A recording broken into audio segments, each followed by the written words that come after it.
Hello students, आज हम start करने जा रहे हैं हमारी पहली क्लास मनोविज्ञान के लिए। स्टूडेंट्स, आप सभी ने मनोविज्ञान साइकोलॉजी कहीं ना कहीं से पढ़ी होगी, चाहे कोचिंग हो, चाहे कोई ऐप ले रखा हो या फिर आप सेल्फ तैयारी कर रहे हो। आपने साइकोलॉजी जरूर पढ़ा है अगर आप किसी भी टीचिंग एग्जाम की तैयारी कर रहे हैं। स्टूडेंट्स, साइकोलॉजी कई स्टूडेंट्स को अच्छी लगती है और कई स्टूडेंट्स को इससे डर लगता है कि ये मुझे समझ ही नहीं आ रही है, इसे मैं किस प्रकार से तैयार करूं।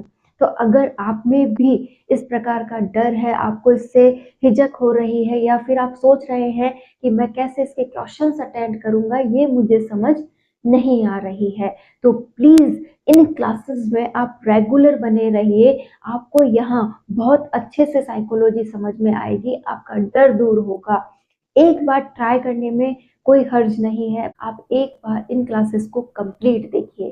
तो स्टार्ट करते हैं आज का वीडियो और जानते हैं कि साइकोलॉजी को इजी वे में कैसे हम पढ़ सकते हैं और याद भी रख सकते हैं। आप सभी को पता है कि अगर आप किसी भी टीचिंग एग्जाम की तैयारी कर रहे हैं, चाहे आप थर्ड ग्रेड की कर लीजिए, फर्स्ट ग्रेड कर लीजिए या सेकंड ग्रेड कर लीजिए, किसी भी अदर स्टेट की कर लीजिए, आप उसमें पाएंगे कि साइकोलॉजी को बहुत अधिक महत्व दिया गया है, साइकोलॉजी को वहां ऐड किया गया है। तो क्यों साइकोलॉजी इतनी महत्वपूर्ण है कि उसे हर एक टीचिंग एग्जाम में जोड़ा गया है। साइकोलॉजी को टीचिंग एग्जाम के सिलेबस में ऐड करना इसलिए जरूरी हो जाता है क्योंकि इससे अध्यापक और जो बच्चे हैं उनके बीच का जो कनेक्शन है उसे मजबूत किया जा सके, कि जो अध्यापक है वो अपने विद्यार्थी के भाव समझ सके, उसे समझते हुए उसे सही ज्ञान दे सके, उसके हर प्रकार के हाव भाव पर वो नजर रख सके। तो ऐसी ही बहुत सी चीजों को देखते हुए साइकोलॉजी को यहाँ ऐड किया गया है। तो आप भी साइकोलॉजी का यहाँ महत्व समझिए और उसे अपनी डेली लाइफ से जोड़ते हुए एक शानदार साइकोलॉजी तैयार कर लीजिए। तो आज हमने पहला ही टॉपिक लिया है बाल विकास। बाल विकास first grade, second grade, third grade या अन्य जितनी भी कंपटीशन एग्जाम्स हैं उनमें सभी में अहम रोल निभाता है। तो स्टार्ट करते हैं आज का हमारा टॉपिक। आज का हमारा टॉपिक रहने वाला है बाल विकास। बाल विकास, हमें हर बार ये ध्यान रखना चाहिए कि कोई भी टॉपिक अगर आप स्टार्ट कर रहे हैं तो पहले उसके नाम को समझो, वो नाम हमें क्या समझाना चाहता है। जैसा कि इसी टॉपिक का नाम है बाल विकास। बाल यानी कि बालक और विकास यानी कि उसका विकास, ऐसा ही कुछ कहना चाहता होगा। आप कुछ मत सोचिए क्या है क्या नहीं है, आपने क्या पढ़ा था, पहले हम सिर्फ और सिर्फ उसके नाम को समझ रहे हैं।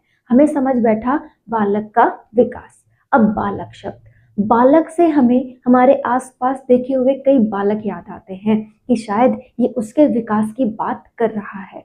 विकास यानी कि उसका बढ़ना, उसका बड़ा होना, दोनों बातें हमें समझ आई कि हाँ, हमें एक बालक के विकास को पढ़ना है कि वो बच्चा कैसे बड़ा हो रहा है। क्लियर हो गया ये पॉइंट।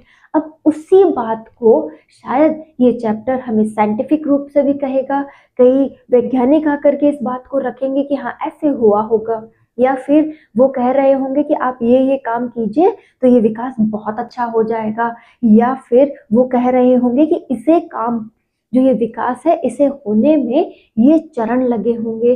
ऐसी बहुत सी बातें आपके मन में आनी चाहिए। यही हमारी जिज्ञासु प्रवृत्ति होती है किसी टॉपिक को समझने के लिए। जब आप इतना दिमाग अपना लगाएंगे तो उसमें आपका दिमाग एक्टिव होगा और उसे जो भी आप पढ़ रहे हैं उसे पढ़ने में भी इजीनेस लगेगी। सबसे पहले हमने देखा बाल विकास। बाल विकास का अर्थ होता है बालक का विकास। जैसा कि ये जो मनोविज्ञान है वो हमें समझाना चाहता है कि बाल विकास में आप गर्भावस्था से लेकर परिपक्व अवस्था तक अध्ययन कीजिए।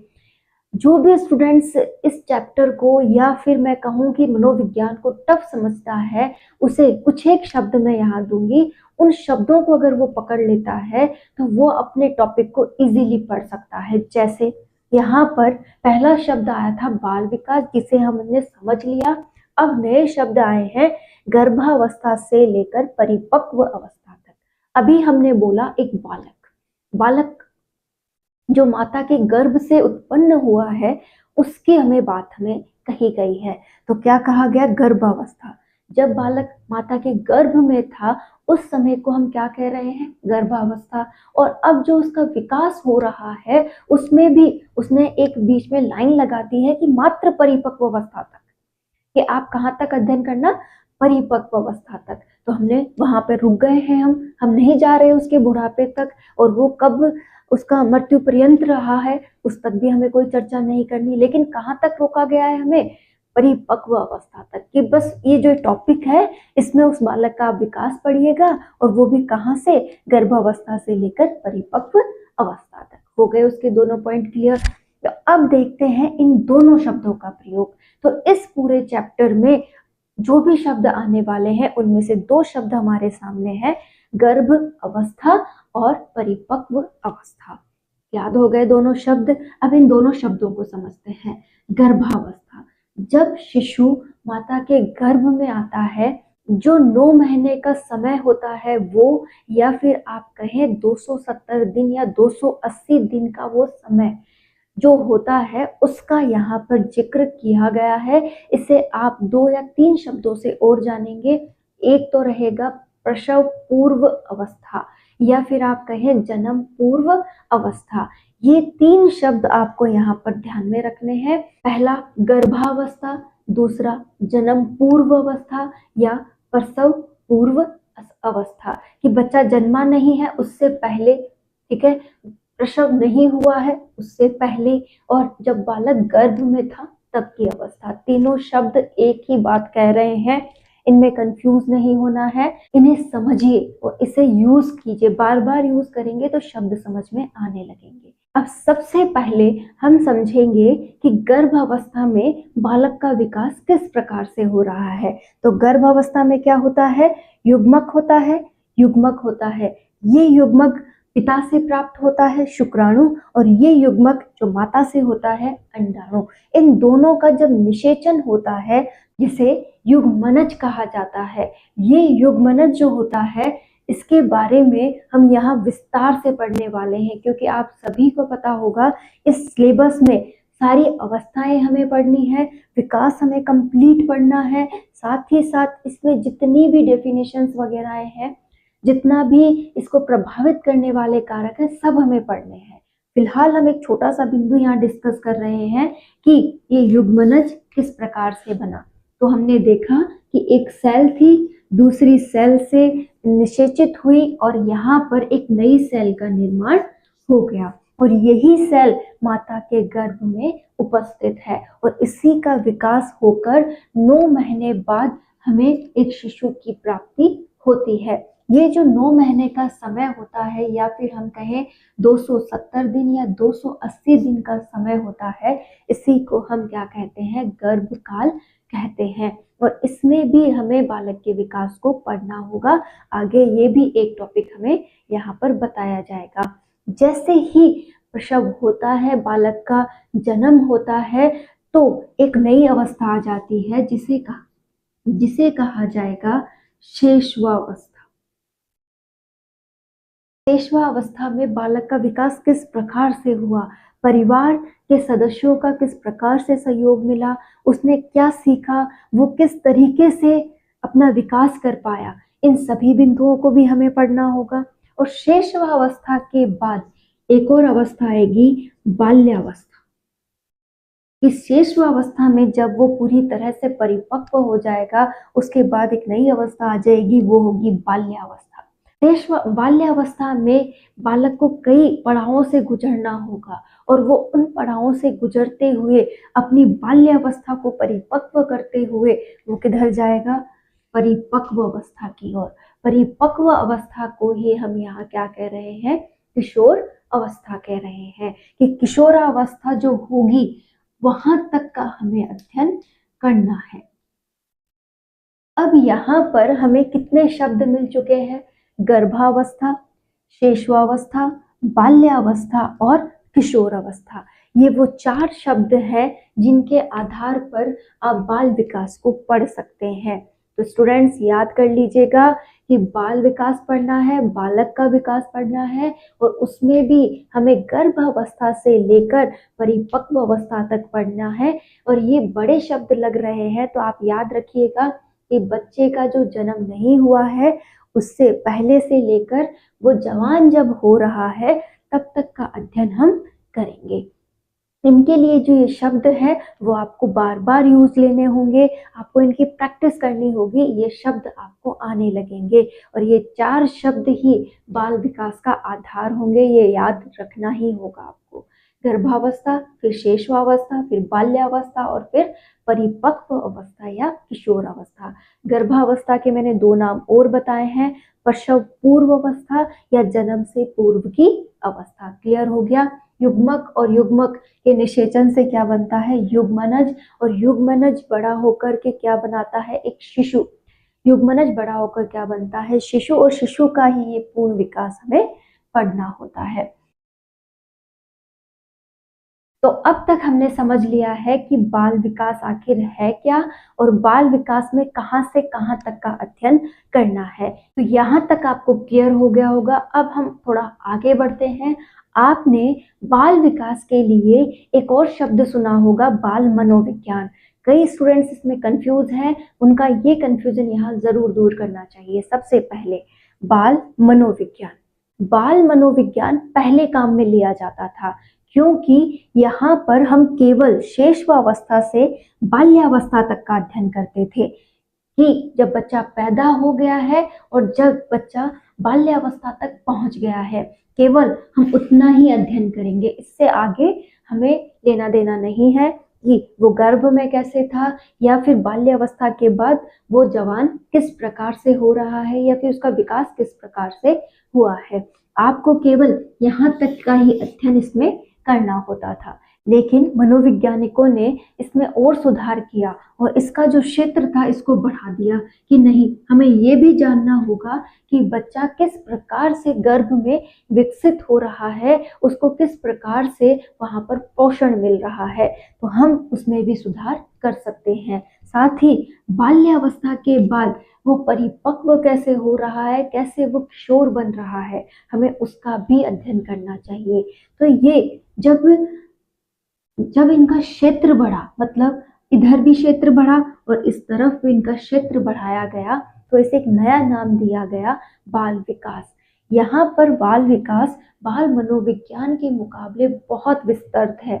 यहाँ पर इसका अध्ययन भी अधिक है, साथ ही साथ यहाँ पर इसमें पूरा जो भी अर्थ है वो निहितार्थ है, कि एक बालक का आप संपूर्ण विकास पढ़ रहे हो, ठीक है। लेकिन बाल मनोविज्ञान में संकुचित अर्थ प्राप्त होता है, कंप्लीट जानकारी हमें उसकी प्राप्त नहीं होती है, तो इसे अब काम में नहीं लिया जाता है। इसके स्थान पर हम बाल विकास शब्द काम में लेते हैं। ये पॉइंट्स क्लियर हो गए। तो स्टूडेंट्स, आपको यहाँ पर बर्डन नहीं लेना है, आपको शब्दों को समझना है और उन्हें समझने के बाद वो पॉइंट्स निकालने हैं जिन पर क्वेश्चन वाकई में बनते हैं। अब तक हमने जो समझा है उससे भी आप कई क्वेश्चंस के जवाब दे सकते हो।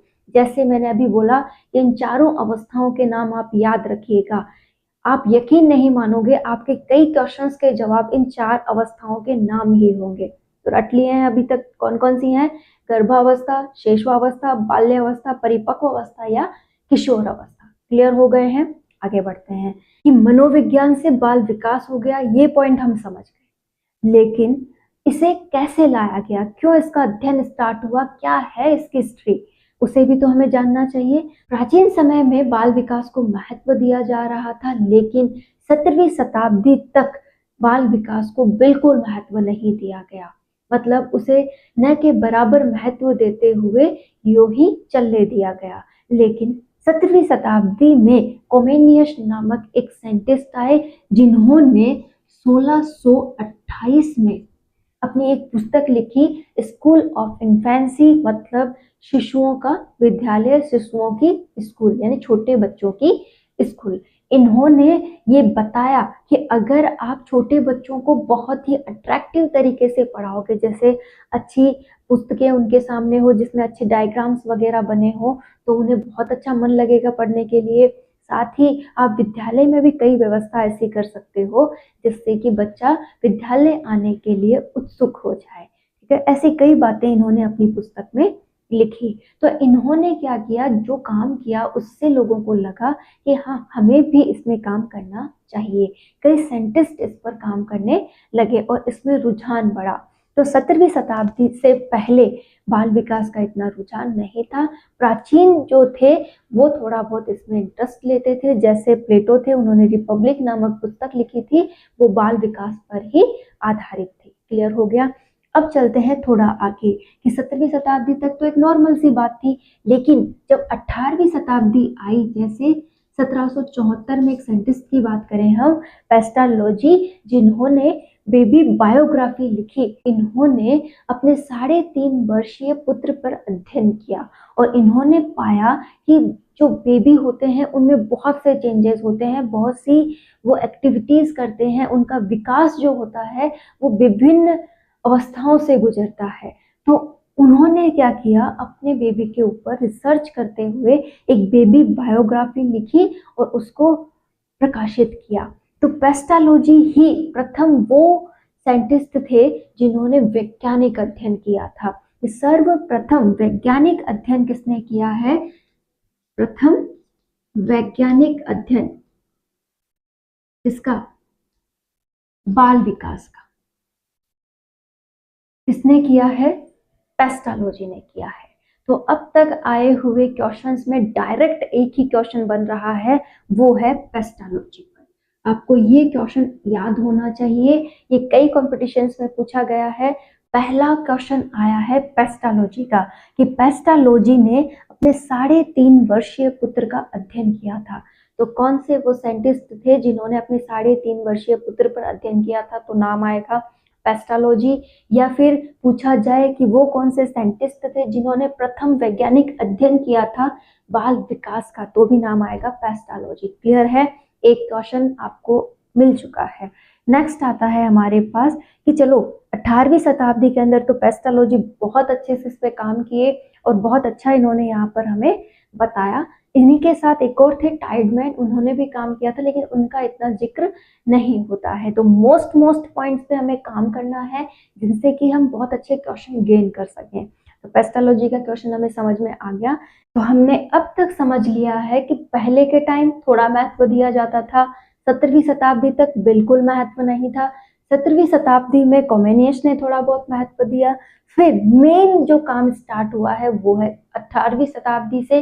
18वीं शताब्दी में हमें एक ही क्वेश्चन समझ में बैठता है, वो है पेस्टालोजी का, कि पेस्टालोजी ने बेबी बायोग्राफी लिखी है अपने ही 3.5 वर्षीय पुत्र पर, जो कि प्रथम वैज्ञानिक अध्ययन था बाल विकास का। क्लियर है? अब नेक्स्ट आते हैं स्टैनली होल। स्टैनली होल वो साइंटिस्ट है जिन्हें बाल विकास का जनक कहा जाता है।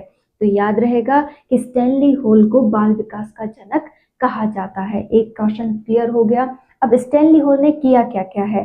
चाइल्ड वेलफेयर ऑर्गेनाइजेशन और चाइल्ड स्टडी सोसाइटी, इन्होंने 2 पुस्तकों का निर्माण किया है। ठीक है, इसी के साथ इन्होंने अमेरिका में बाल अध्ययन आंदोलन की स्थापना की थी। बाल अध्ययन आंदोलन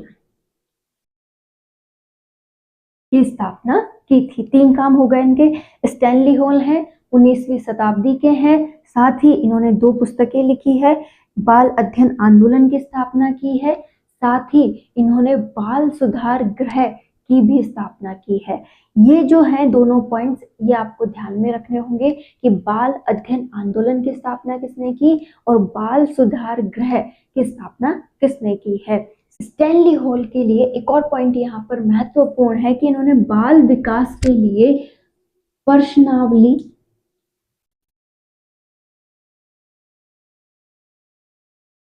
विधि का प्रयोग किया है। इन्होंने बाल विकास का जब अध्ययन किया उसके लिए प्रश्नावली विधि का उपयोग किया है। तो ये भी इनके ऊपर एक क्वेश्चन बनता है।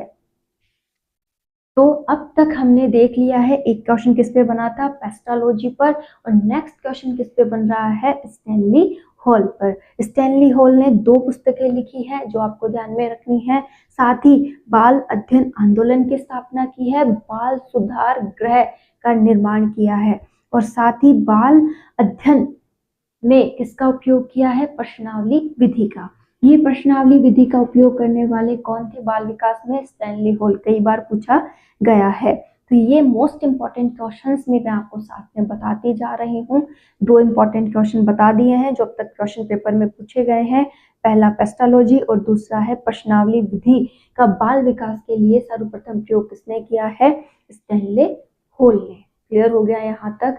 तो अब तक आप यहाँ पर बहुत कुछ समझ चुके हैं। 4 अवस्थाएं याद रखनी थी, गर्भावस्था, शेषावस्था, बाल्यावस्था और किशोर अवस्था। इसके बाद 2 साइंटिस्ट याद करवाए हैं, पेस्टालॉजी और स्टैनली। नेक्स्ट पॉइंट हमारा होगा परिभाषाएं, जिसमें मैं आपको इंपॉर्टेंट परिभाषाएं बताऊंगी कि आपको ये परिभाषाएं ही मात्र पढ़नी है। उसके बाद हम पढ़ेंगे विकास को, कि विकास के कौन कौन से सिद्धांत हैं, साथ में विकास को कौन कौन प्रभावित करता है। ये रहेंगे हमारे नेक्स्ट टॉपिक। तो उम्मीद करती हूँ आज की क्लास आपको समझ आई होगी।